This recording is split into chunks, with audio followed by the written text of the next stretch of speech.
ஓம் சைராம், ஜெய் சைராம். என் அன்பின் பிரியமே, உன் வழிகளை தீர்த்து உனக்கான புது வழியை நான் தருவேன். ஆனந்தமாய் ஐஸ்வர்யம் நிறைந்து நீ சுபிட்சமாக வாழப்போகிறாய். எவருடைய கருமம் தொலைய வேண்டும் என்று உள்ளதோ அவரே என்னை கண்டடைவார். நீ ஏன் பயப்பட வேண்டும்? உனக்கு யோகத்தை திருப்பிவிடும் வழியை நானே செய்வேன். எதை கண்டும் அஞ்சாதே. நீண்ட காலமாக நீ அனுபவித்த வேதனைகள் விரைவில் முடிவுக்கு வரவுள்ளன. இப்போது உள்ள எல்லா பிரச்சனைகளிலிருந்தும் நீ முழுமையாக விடுதலையாக உள்ளாய். நான் இருக்கிறேன் என்பதை நீ நினைவில் வைத்துக்கொள். நான் என்ற அகந்தை தானாக அழியும்போது இந்த சாய் என்ற தந்தை உன் கண்ணுக்கு தெரிவேன். ஆறுதலை அடுத்தவர்களிடம் தேடாதே. என் அன்பு குழந்தையே, உனது கஷ்டம் நஷ்டம் எதுவென்றாலும் அது உனக்குத்தான் வலியும் வேதனையும். அடுத்தவர்களுக்கு அது வெறும் கதைதான் என்பதை உணர்ந்து உனக்கு நீயே ஆறுதல் கூறும் வகையில் மனதைரியத்தை வளர்த்து கொள்ள வேண்டும். உனக்கு பக்கபலமாக நான் இருப்பேன். இனி உன் வீட்டில் பஞ்சம் என்பதே வராது. பால் பொங்கும், ஆனந்தம் தாண்டவமாடும் அஷ்டலட்சுமிகளும் உன் வீட்டில் வாசம் செய்வர். கோவிலுக்கு வர முடியவில்லையே, என்னை தரிசிக்க முடியவில்லையே என ஒரு பொழுதும் வருந்தாதே. என் அன்பு குழந்தையே, என்னை நீ மனதால் நினைத்தால் போதும். உன் மனம் கருவறையாகி அதில் நானே காட்சியளிப்பேன். வாழ்க்கையில் நல்ல விஷயங்கள் நடக்கும்போது கூட அதில் இருக்கின்ற குறைகளை மட்டுமே பார்த்து பழகிவிட்டீர்கள். அதனால்தான் கஷ்டங்கள் வரும்போதும் அந்த கஷ்டத்திலும் உங்களுக்கு நான் செய்த நன்மையை புரிந்து கொள்ளாமல் இருக்கிறீர்கள். உங்கள் நலன் விரும்பி நானே என்று நீங்கள் முழுமையாக நம்புங்கள். உன்னிடத்தில் எதுவும் இல்லை என்று வருந்தாதே. உன்னிடத்தில் நான் இருக்கிறேன். அத்தனை கேள்விகளுக்கும் விடை உண்டு. தேடலை மட்டும் நீ நிறுத்திவிடாதே. நம் இருவரின் உறவிற்கு காரணம் நம்பிக்கையே. அந்த நம்பிக்கை எந்த வடிவில் உன்னுள் இருக்கிறதோ அந்த வடிவிலே நான் உன்னுள் இருப்பேன். எந்த அளவில் உன்னுள் உள்ளதோ அதே அளவில் நான் உன் முன் இருப்பேன். உனக்கும் எனக்கும் இடையில் உள்ள இணைப்பு பாலம் விசுவாசம் ஒன்றே. நீ என்னை பரிபூரண சரணாகதி அடைந்தால் நான் உன்னுடையவனே. நான் உனக்கு மீண்டும் கூறுவது ஒன்றே ஒன்றுதான். நம்பிக்கையுடன் இரு. என் வாக்கு என்றும் பொய்க்காது. வெற்றி நிச்சயம். பொறுமை மிக முக்கியம். நீ என்னிடம் நீண்ட நாட்களாக கேட்டுக்கொண்டிருக்கும் ஒரு விஷயத்தை நான் நடத்தி தருவேன் என்று உனக்கு கனவின் மூலம் நான் அறிவுறுத்தியுள்ளேன். அந்த கனவு பூர்த்தியாக இன்னும் சிறிது நாட்களே உள்ளது. அதுவரை நீ இன்னும் சற்று பொறுமையாக இரு. உன் அப்பா என்றும் உன்னுடனே இருப்பேன். விதி சதி என புலம்புகிறாயே, அந்த விதியை எழுதுகிறவனே நான் தான். உன்னை என்னிடம் வரவைத்த விதி உன்னை வாழவும் வைக்கும். வரும் காலமெல்லாம் மகிழ்ச்சி என்னும் சத்தம் உன் மனதில் ஒலித்து கொண்டே இருக்கும். உன் உணர்வுகள் சில்லிட்டு ஆனந்த கண்ணீர் பெருகும். இனி உன் வாழ்வில் இதே ஆனந்த உணர்வுடன் நீ இருப்பாய். உன்னை காக்க உனக்காக அவதரித்தவன் நான். என்னிடம் பூரண சரணாகதி அடைந்த உன்னை என் கண்ணின் இமைக்குள் வைத்து காப்பேன். எவ்வித பிரதிபலனும் பாராமல் நன்மை செய். உன் கடமையை நீ செய். நேர்மையாக இரு. சுயநலம் இல்லாமல் அன்பு செய். நீ நிச்சயம் நற்கதி அடைவாய். உன் பிரார்த்தனைகளுக்கு பதில் கிடைத்ததை நீ பார்க்க போகிறாய். சாய் என்ற என் பெயரை உச்சரி. பயம் வேண்டவே வேண்டாம். நீ என்னை தாயாய், தந்தையாய், நண்பனாய் நினைத்து புலம்பி தவித்தது எனக்கு தெரியும். வருந்தாதே. நான் உன் நிழலாக துணை இருக்கின்றேன். நீயே என்னை விட்டு விலகினாலும் நான் உன்னை ஒருபோதும் கைவிடவே மாட்டேன். யார் உன்னை பற்றி அவதூறு பேசினாலும் அதை பற்றி கவலைப்படாதே. பக்தியுடன் உனது வேலையை எப்பொழுதும் போல கவனத்துடன் நீ செய்து வா. மற்ற அனைத்தையும் நான் பார்த்து கொள்கிறேன். உன்னை வெறுத்து ஒதுக்குபவர்களின் முன் மண்டியிடாதே. தலை நிமிர்ந்து சொல், என்னை போல் நேசிக்கும் ஒருவர் இனி உன் வாழ்வில் வரப்போவதில்லை என்று. உன் உண்மையான அன்பை இழந்தவர்களுக்கே அது பெரும் பேரிழப்பு ஆகும். என் அருளாசியால் உன் வீடு இனி உனக்கு சொர்க்கமே. மகிழ்ச்சி நிறைந்திருக்கும், நிம்மதி நிலைத்திருக்கும் அஷ்டலட்சுமிகளும் வாசம் செய்வர். ஊரே வியக்க நீ விரைவில் வானில் மின்னும் நட்சத்திரம் போல ஜொலிக்கப் போகிறாய். என் பூஜைகளும் முறையீடுகளும் பாபாவை அடைகின்றனவா இல்லையா என்ற சந்தேகம் உனக்கு தேவையில்லை. உன் போக்கை நான் எப்போதும் கவனித்து கொண்டிருக்கின்றேன். எனக்கு தெரியாமல் எதுவும் இருக்க முடியாது. நிதானத்தை இழக்காத வரை வாழ்க்கையில் உனக்கு தோல்வி இல்லை. இவ்வுலகில் உள்ள ஒவ்வொரு மனிதனுக்கும் தனித்தொரு ஆற்றல் உண்டு.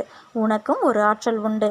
அதை வாழ்க்கையின் சரியான முன்னேற்ற பாதையில் பயன்படுத்தி பயணித்தால் அது நல்ல விளைவை தருகின்ற நிலைக்கு உன்னை கொண்டு போய் சேர்க்கும் என்பது நிதர்சனமான உண்மை. உன்னிடம் உள்ள ஆற்றலை நீ குறைத்து மதிப்பிடாதே. என்னால் இது முடியுமா என்று எடுத்த எடுப்பிலேயே எதை கண்டும் அச்சம் கொள்ளாதே. உனது உணர்வுகள், எண்ணங்கள் மற்றும் பேச்சுக்கள் எல்லாம் எத்தகைய நிகழ்வை சுற்றி விரும்பியோ வெறுத்தோ தீவிர வட்டமிடுகிறதோ அதுவே நடக்கும். ஆகவே உனக்கு வேண்டியதை பற்றி மட்டுமே தீவிர உணர்வோடு சிந்தித்தும் பேசியும் விரும்பியும் இரு. நீ நினைத்தது விரைந்து நிறைவேற வேண்டுமானால் தோல்விக்கு அஞ்சி முடங்கி கிடப்பதோ மடங்கி கிடப்பதோ நல்ல வாழ்க்கையை தராது. போட்டியில் தோற்றாலும் ஓட்ட பந்தயத்தில் ஓடுபவன்தான் வெளியில் நின்று விமர்சிப்பவனை விட மேலானவன். ஒரு செயலை செய்ய முடியாதவர்கள் அவர்களால் முடியாததை உங்களாலும் செய்ய முடியாது என்று சொல்லுவார்கள். சொல்லுபவர்கள் சொல்லட்டும். அவர்களிடம் நீ காது கேட்காதவராக இருப்பதே சில நேரங்களில் பொருத்தமானது. உன் வழியில் நீ சென்று கொண்டே இரு.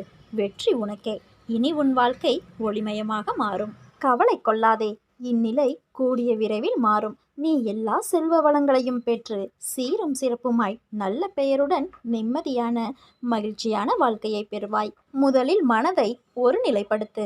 மனதில் அமைதி இல்லாமல் நீ எதை செய்தாலும் அது சிறப்படையாது. எல்லோரும் உன் உள்ளத்தை காயப்படுத்தும் விதத்தில் நடந்து கொள்கிறார்களே என்று வருந்தாதே. நான் அவற்றை பார்த்து கொள்கிறேன். எனக்கு மட்டும் ஏன் எதுவுமே சரியாக அமையவில்லை, என் வாழ்க்கை எப்பொழுது சிறப்பாக அமையும் என்ற எண்ணத்தை முதலில் விடு. உனக்கு கிடைத்த வாழ்க்கையை எண்ணி மகிழ்ச்சி கொள். ஏனெனில் உனக்கு சாதாரணமாக தோன்றும் வாழ்க்கையானது பலருக்கு கனவாக இருக்கிறது. வாழ்க்கையில் நீ உயர்ந்த நிலையை அடைய வேண்டுமென்றால் கோபத்தை குறைத்து கொள்ள வேண்டும். உதாரணத்திற்கு, ஒரு வீட்டின் அடுப்படிக்குள் பாம்பு தெரியாமல் சென்றுவிட்டது. உள்ளே உள்ள பாத்திரங்களின் மேல் மெல்ல ஊர்ந்து போகும்போது ஏதோ ஒரு கூர்மையான பொருளால் அதனுடைய உடலில் சிறு காயம் ஏற்பட்டுவிட்டது. உடனே கோபத்தோடு அங்கு இருந்த ஒரு கூரான பொருளை கடிக்க முயன்றது. அந்த கூரான பொருள் என்னவென்றால் கத்தியாகும். இப்போது கத்தி அறுத்ததால் அதன் வாய்ப்பகுதியில் இரத்தம் வர ஆரம்பித்தது. அந்த பாம்புக்கு கோபம் தலைக்கேறி அந்த கத்தியை சுற்றி வளைத்து கொல்லும் நோக்கத்தோடு இருக்க ஆரம்பித்தது. தன் பலம் முழுவதையும் சேர்த்தது. கடைசியில் என்ன ஆயிற்று? முழு உடலும் கத்தியால் வெட்டப்பட்டு காயமாகி இரத்தம் கொட்ட ஆரம்பித்தது. என்ன நடக்கிறது என்று புரிந்து கொள்வதற்கு முன்பே அந்த பாம்பு தனது செயலாலேயே உடல் துண்டாக்கப்பட்டு இறந்து போனது. இதே போலத்தான் நாம் நமது வாழ்க்கையிலும் மற்றவர்களிடம் தேவையில்லாத வார்த்தைகளை உபயோகப்படுத்தி விடுகிறோம். அதன் வீரியம் நம்மையே தாக்கும்போது நாம் செய்த தவறு என்ன என்பதை உணர்ந்து விலகி போகாமல் கடினமான வார்த்தைகளை பிரயோகிக்க ஆரம்பித்து அதன் விளைவாக நமது மன நிம்மதியை இழந்து தேவையற்ற கோபம், பதட்டம், மன அழுத்தம் இவற்றால் உள்ளத்தையும் உடல் நலத்தையும் கெடுத்துக்கொண்டு நம்மையே இழந்து விடுகிறோம். எனவே தேவையற்ற கோபத்தை விடு. நீ இன்பமாய் வாழ்வாய். என் வார்த்தைகள் மீது நம்பிக்கை வைத்து செயல்படு. வாழ்க்கையில் நடப்பவையெல்லாம் நன்மைக்கே. நீ எங்கு சென்றாலும் நான் உன்னுடனே இருக்கின்றேன். யார் கைவிட்ட போதும் என் பக்தனாகிய உன்னை நான் என்றும் எப்போதும் கைவிட மாட்டேன். அதனால் துன்பத்தை கண்டு களைத்து விட்டேன், எழுந்து நிற்க முடியவில்லை என்று தோல்விக்கு நீயே உன்னை அழைத்து செல்லாதே. உன்னால் முடிந்த அளவு போராடு என்று நான் கூற மாட்டேன். உன் மனம் திட்டமிட்ட லட்சியத்தை முடிக்கும் வரை போராடு. தற்போதைய துன்பத்தை நினைத்து உனக்கான வரும் காலம் பொக்கிசமாய் அமையப் போகிறது என்ற ஒன்றை மறவாதே. எல்லாம் நன்மைக்கே. விரைவில் புதிய அத்தியாயம் உன் வாழ்வில் நடைபெறும். காத்து கொண்டிரு. உனக்கு பிடித்த ஒன்றை நான் தரப்போகின்றேன். உன்னை கேலியாக பேசுகிறார்கள், உனக்கான மரியாதை கொடுக்கவில்லை என்று வருந்தாதே. எல்லாவற்றிற்கும் நிச்சயமாக காலம் பதில் சொல்லும். உன்னுடன் நான் இருக்கின்றேன். உன் மனதில் எதிர்காலத்தை பற்றிய பயம் இருந்தால் அதை தூக்கி எறிந்துவிடு. உன் வாழ்வை ஒளிர செய்ய நான் இருக்கின்றேன். உன்னை நான் சரி செய்து வருகிறேன் என்று உணர்ந்து சில விஷயங்களை திருத்தி மாற்றிக்கொண்டு வருகிறாய். நல்ல விஷயம்தான். ஆனால் ஒரு விஷயத்தில் மட்டும் உன்னால் மாற்ற முடியாமல் நீ திணறுகிறாய். அது என் கண்களிலிருந்து எப்படி தப்ப முடியும்? மற்றவர்கள் உன்னை எந்த வகையில் வசைப்பாடினாலும் அவர்களுக்கு பதில் கூறாதே. பதில் கூறும் தருவாயில் இருந்தால் நீ தவறு செய்யாவிட்டாலும் மன்னித்து விடுங்கள் என்று கூறி அவர்களிடம் இருந்து விலகிவிடு. ஏன் தவறு செய்யாமல் நான் மன்னிப்பு கேட்க வேண்டும் என்றுதானே நீ யோசிக்கிறாய்? நாமும் அவர்களுடன் சமமாய் வாக்குவாதம் செய்தால் இறந்து போவது நம் நிம்மதிதான். அதனால் நீ வாக்குவாதம் செய்யும் சூழ்நிலை வந்தால் நகர்ந்துவிடு. உன் நிம்மதியான வாழ்வில்தான் உன் நிம்மதி இருக்கிறது. மற்றவர்களை நேசிப்பதில் தவறு இல்லை. அவர்கள்தான் உலகம் என்று இருக்காதே. அவர்கள் அன்பிற்கு சார்ந்திருக்காதே. அந்த அன்பு சில சூழ்நிலையால் குறைந்து போகலாம். அப்பொழுது நீ ஏமாந்து உன் வாழ்க்கையில் வெறுமையை காண்பாய். நான் சொல்வதை நீ தெளிவாக புரிந்து கொள். அன்பு தவறு இல்லை. ஆனால் அளவு கடந்த அன்பில் எதிர்பார்ப்பு ஏற்படும். அதில் நீ மாட்டிக்கொள்ளாதே. அது உன் வாழ்க்கையில் நிம்மதியற்ற சூழ்நிலையை உருவாக்கிவிடும். ஏனென்றால் இவ்வுலகில் சார்ந்து இருக்கும் அளவிற்கு எதுவும் நிரந்தரமில்லை. இவ்வுலகில் நீ பிறந்தாய் வாழ்ந்தாய் என்று இருக்காதே. மற்றவர்களின் உணர்வை உன் உணர்வாக மதித்து நட. வாழ்க்கையில் போராடி தோற்பது என்பது அவமானமில்லை. வெற்றியை விட உனக்கு கிடைத்த மிகப்பெரிய பரிசு உன் அனுபவமாகும். அந்த அனுபவத்தில்தான் வாழ்க்கையை உன்னால் வாழ முடியும். அதன் பிறகுதான் உண்மையான வாழ்க்கைக்கு அர்த்தத்தை நீ உணர்வாய். சோம்பேறித்தனத்தை தூக்கி எறி. போராடு. போராடாமலே வாழ்க்கையை கடினம் என்று சொல்லாதே. பிறகு உனக்கு வாழ்க்கையின் ஒவ்வொரு நிமிடமும் கடினமாகிவிடும். இவ்வுலகில் நிரந்தரம் என இருவரை நினைத்துக்கொள். ஒன்று உனக்குள் இருக்கும் ஆத்மா, இன்னொன்று உன் சாயப்பா. யார் உன்னை விட்டு விலகி செல்லட்டும், நான் போக மாட்டேன். உன்னை விட்டு என்றும் நான் விலகி போக மாட்டேன். உனக்கான எல்லாவற்றையும் நல்லதாய் உன் வாழ்க்கைக்கு தேவையான விஷயங்களைத்தான் நான் நடைபெற அனுமதிப்பேன். எந்த லட்சியத்தை அடைய நினைக்கிறாயோ அதை மனதில் கொண்டு செயல்படு. ஒரு நாள் கண்டிப்பாக அது உன்னை வந்து சேரும். அதுவரை எதற்கும் மனதில் கஷ்டப்பட்டு கொண்டு இருக்காதே. இருப்பதை கொண்டு சந்தோஷமாக வாழ பழகிக்கொள். உனது எண்ணங்களை ஒருநிலைப்படுத்தி நம்பிக்கையோடு நீ உன் கடமைகளை செய். நிச்சயம் நீ எதிர்பார்த்த அளவுக்கு மேலே உனக்கு நல்லது நடக்கும். உன்னை சுற்றியுள்ளவர்களில் நல்லவர் யார் கெட்டவர் யார் என்ற சந்தேக கண் கொண்டு பார்க்காதே. நீ உன் கடமையை செய். அவர்கள் உனக்கு தீங்கிழைத்தால் அதற்கான தண்டனையை நிச்சயம் அவர்கள் அனுபவிப்பார்கள். கவலைகளையெல்லாம் தூக்கி எறி. வாழ்க்கையின் நம்பிக்கையோடு எதிர்த்து நில். அப்போதுதான் தடைகளை தகர்த்து வெற்றியடைய முடியும். உன் எதிர்காலம் நன்றாக உள்ளது. நான் உன் எதிர்காலத்தை எழுதிவிட்டேன். உனக்கான அனைத்தையும் நான் உன்னிடம் வந்து சேர்ப்பேன். நீ வாழும் வாழ்க்கைக்கு ஒரு நல்ல அர்த்தம் வேண்டாமா? உன்னை யாரும் பெருமையாக நினைக்க வேண்டாமா? உன்னை விட்டு போனவர்கள் மீண்டும் உன்னிடம் வந்து சேர வேண்டாமா? இவை அனைத்தும் விரைவில் நிறைவேறும். ஒரு நாள் நீ சற்றும் எதிர்பாராத விதமாக ஒரு நல்ல செய்தி உனது வாயிற்கதவை தட்டும்.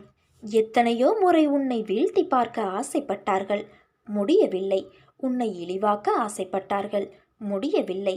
ஆபத்து உண்டாக்க நினைத்தார்கள், அதுவும் முடியவில்லை. இதற்கு என்ன காரணம்? உன் கர்ம பலன்களே.